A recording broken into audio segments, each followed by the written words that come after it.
things were not going good. I have been really unemployable. I was real good at interviewing.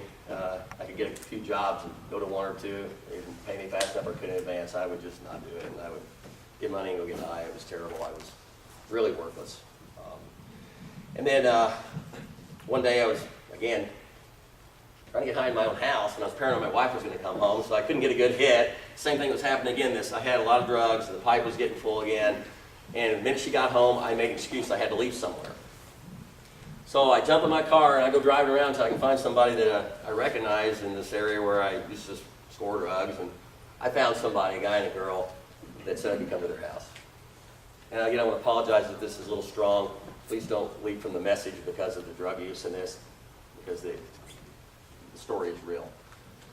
So I go to their house, and their little house is a terrible little shitbox. All right, let me just tell you. It's about a 600 square feet piece of crap that no one would want to live in. When I walk into it, there are two bedrooms in the back, little small ones. One of them's full of junk from the bottom up, and the back door is broken. Someone broke in before for some reason. But they're welcoming with open arms. They don't have drugs. They want to use their pipe, because that's what tweakers and drug users want, to have that residue left for later. So I happily let them have a hit. I knew my pipe was full of good dope. They were idiots. And got them high. And the same thing happened again. I took a full-blown thing. I'd been trying to get high for a long time. I was saturated. The same thing happened again. So again, same shadows again. And I saw these shadows on a regular basis when I used drugs, even when I wasn't high. And I feel like they are demons waiting to take the sinning soul to hell when you finish what you started by overdosing on drugs. That's my opinion. I believe that's what it does. So again, same thing, all of a sudden, boom, boom, boom, boom, boom, boom, boom, boom, doorways full of faces this way and bodies. Choo, choo, choo, choo. And then I go to tell them, there they are, and I blacked out again. Well, this time, y'all, I did not accelerate upward.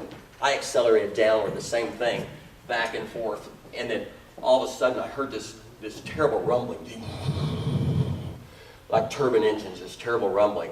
And then I went into this area. It was almost hard to see. It was blood red and black. It's deep dark. And then all of a sudden I felt choo, choo, choo, these chains that wrapped my body.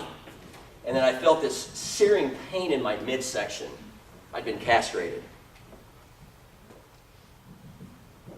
If you think about it, I'm a man. That's my identity.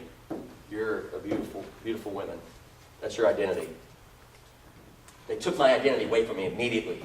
Took every semblance of me away. That's not all me, that's my masculinity, all right?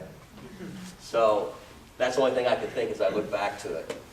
And then I'm able to, when I hit the searing pain and the agony and such, I look up and I see before me, way in the distance, just burning like a fire between these two mountains and these masses of black figures of souls of people, millions of them, just moving in a rhythm of this cracking of this whip. And these guttural voices, these Middle East, Middle Eastern, I can't describe it any differently. This old language that was being spoken and spouted. And around me, I almost saw these same little small pods of things going on, these maybe individual torture things going on right here. And as I looked up, there was this whirling noise. And there was this terrible demon that had this big head like this, and had one bulbous eye, and mouth that almost looked like a mule's mouth. Big horse teeth, and they were kind of crooked and such. Had kind of bumps on the head, and these tiny little wings, and kind of this little sliver of a thing coming out the back, maybe a semblance of some spinal cord or something. And it was going, biting at my socket in my arm. Back and forth, biting. And these other ones were going after it like they were fighting him to bite at my arm. And there was another one similar to what he looked like.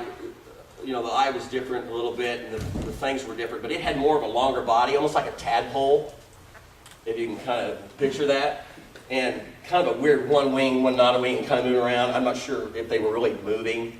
However, it was coming at me in a different direction, and I could only think that they were fighting for parts of my body to replace theirs. I know that sticks in my mind. So anyways, all this is going on, and it's the anguish. I'm going, I just can't breathe it. The smell of sulfur and burning everything. I don't know, flesh or what it was. It was just a deep burning was going on. And I start I can't even breathe.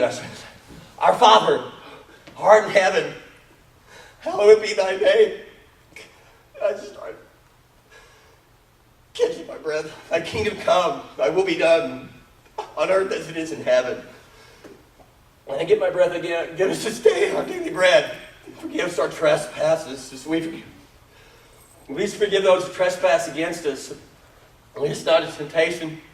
Deliver us from evil. And then whoosh! I came up coughing and choking.